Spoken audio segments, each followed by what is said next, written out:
Assalamualaikum warahmatullahi wabarakatuh. Perkenalkan, nama saya Salwa Silviana, semester 2A, Fakultas Hukum Universitas Surya Kencana Cianjur.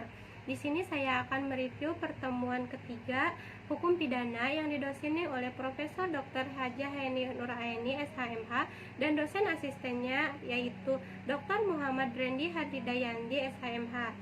Tadi beliau menjelaskan materi tentang lebih banyak dipergunakan istilah tindak pidana dibandingkan perbuatan pidana, peristiwa pidana, pelanggaran pidana, dan lain-lain. Alasannya yaitu ada 3. Yang pertama, dari segi sosio-yuridis, hampir semua perundang-undangan pidana menggunakan istilah tindak pidana. Yang kedua, semua instansi penegak hukum dan aparat menggunakan istilah tindak pidana. Yang ketiga, para mahasiswa mengikuti tradisi dan kebiasaan menggunakan istilah tindak pidana dibandingkan perbuatan pidana. Contohnya yaitu Undang-Undang Nomor 7 Tahun 1955 tentang tindak pidana ekonomi. Yang kedua yaitu Undang-Undang Nomor 22 Tahun 1997 tentang tindak pidana narkotika. Yang ketiga yaitu Undang-Undang Nomor 20 Tahun 2001 tentang tindak pidana korupsi. Yang selanjutnya yaitu pengertian tindak pidana, merupakan pengertian yuridis yang berbeda dengan istilah kejahatan, perbuatan jahat. Dilihat dari isinya, terdiri dari perbuatan pidana atau criminal act, pertanggungjawaban pidana. Terdapat pandangan yang memisahkan pengertian antara perbuatan pidana dan pertanggungjawaban pidana. Pandangan yang menyatukan pengertian pidana dan pertanggungjawaban pidana. Pada akhirnya, baik dualistis maupun monistis mempunyai tujuan yang sama, yaitu pidana. Selanjutnya yaitu ada unsur-unsur tindak pidana. Unsur itu terbagi menjadi 2. Yang pertama yaitu unsur objektif, yang kedua yaitu unsur subjektif. Dalam unsur objektif terdapat perbuatan atau kelakuan, akibat yang menjadi syarat mutlak dari delik, unsur melawan hukum, unsur lain yang menentukan sifat tindak pidana, unsur memberatkan, dan unsur tambahan yang menentukan tindak pidana.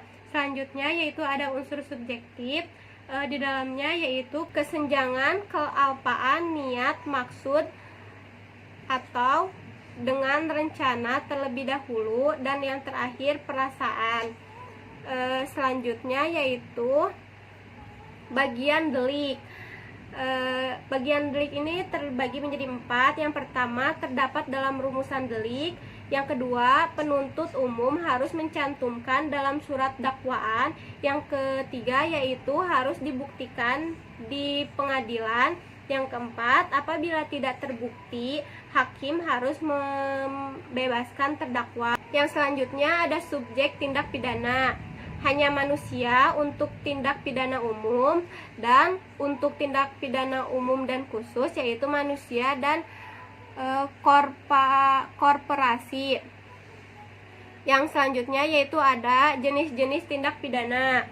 Yang pertama yaitu menurut KUHP, kejahatan di dalam buku 2 pasal 104 sampai 188 KUHP. Yang kedua, pelanggaran ada di dalam buku 3 pasal 489 sampai 569 KUHP. Perbedaan kejahatan dan pelanggaran didasarkan pada penilaian kuantitatif, yaitu kejahatan sanksinya lebih berat dibandingkan dengan sanksi pelanggaran.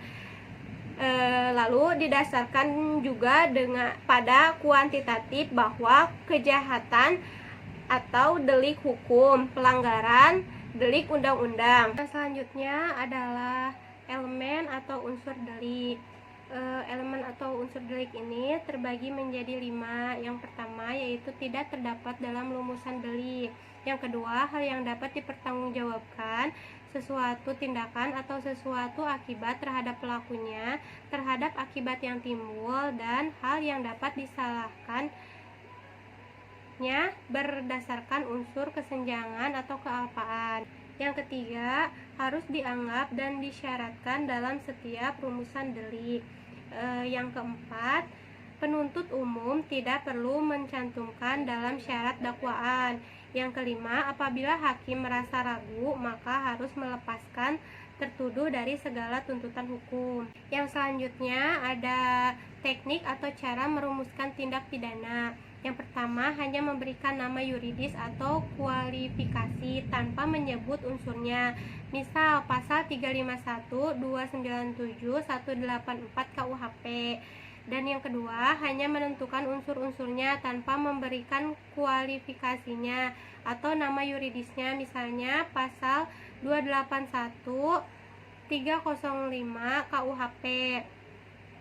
Yang ketiga yaitu memberikan kualifikasi dan unsur-unsur serta nama yuridisnya, misal pasal 362, 377, 378 KUHP. Sekian yang dapat saya jelaskan. Mohon maaf bila ada kekurangan dan kesalahan.